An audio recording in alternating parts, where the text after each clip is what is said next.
South China Morning Post, 1st of July 2023, why are there sighs throughout Latin America, where U.S. influence is dwindling, when news of a Chinese spy post in Cuba is made? Latin America, where Chinese influence and investments are increasing while U.S. influence is declining. Dean Rusk, the Secretary of State of the United States, called an urgent meeting of the Council of the Organization of American States in Washington on October 23, 1962. He informed the members that 2 American aircraft had found Cuban nuclear missile sites under construction due to an agreement between Soviet leader Nikita Khrushchev and Cuban leader Fidel Castro. Rusk tried to persuade his Latin American allies that a crisis threatened the entire region and that all OAS members should act to stop Havana from proceeding. They concurred. Later that day, José Antonio Mora of Uruguay, Secretary-General of the OAS, declared that Latin American nations would use multilateral measures to restrain Soviet advancements. This was a significant win for Washington. Following the Wall Street Journal's recent allegation that China was about to set up a spy post on Cuban soil based on stolen U.S. intelligence, academics and government officials brought up this subject. The journal reports that the 2 nations have also discussed establishing a joint military training center, adding to Washington's worries over Chinese troops stationed 90 miles (145 kilometers) from its borders. A few days later, the White House acknowledged the base's existence, claiming it had existed since 2019. However, the media did not even cover the reports in many Latin American nations. Except for Cuba, none of them issued remarks discussing the news. Requests for comment from the foreign affairs ministries of the region's 5 largest economies, Mexico, Argentina, Brazil, Chile, and Colombia, were unanswered. Experts said this indicated that Washington was losing momentum for Latinos' hearts and minds, even though the circumstances are not precisely comparable, and that stationing spies and training military in Cuba would not instantly endanger most countries in the region, unlike nuclear weapons. They cite 2 factors for the apparent indifference: the growing significance of China relations for most Latin American nations and the perception that Washington has lost interest in the region over the past 20 years in favor of focusing on the Middle East and the Indo-Pacific.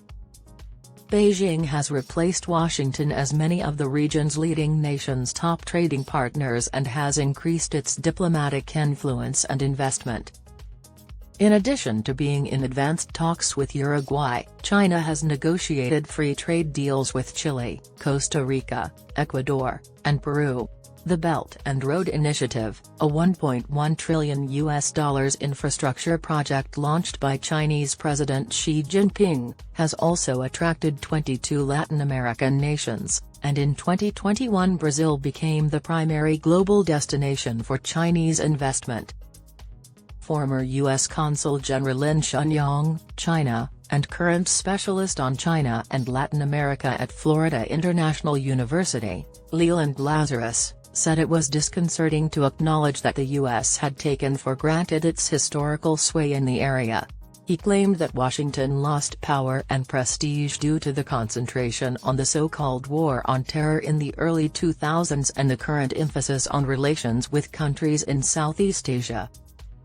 According to Lazarus, whereas major powers like China and Russia devote most of their foreign policy attention to their close neighbors, Washington does not necessarily prioritize this. No matter how much U.S. authorities stress our shared cultural, linguistic, and historical heritage, he said, it's clear from our strategic documents that Latin America is not our top priority. Co-founder of the Brazilian think tank Observer China, Tiago Besamo, said that during the 20th century, trade between Latin American nations and the Soviet Union was practically non-existent, and the U.S. supported military coups to avert communism in the area. However, he argued that strong diplomatic responses to a military agreement between Beijing and Havana were implausible, given the importance of trade with China today. Even though China was seen as a crucial ally for importing commodities and a significant funding source for infrastructure projects, Bessimo claimed that the perception that the United States is a country in relative decline was caused by repeated domestic problems. He claimed that, unlike the Soviet Union, there is no evidence that China seeks to export its political or economic system. However, the U.S. is known for using contentious issues in other countries' domestic politics as a pretext for potential deals. China offers an alternative, according to Bessimo. It is now usual for Latin Americans to speak with China when Washington requests something in exchange for a loan. Latin America's top priorities are political stability and economic development. We are not in a position to resolve any other geopolitical issues that are unrelated to these two. The majority view among the left-leaning parties in Latin America affiliated with the Foro de São Paulo organization is similar.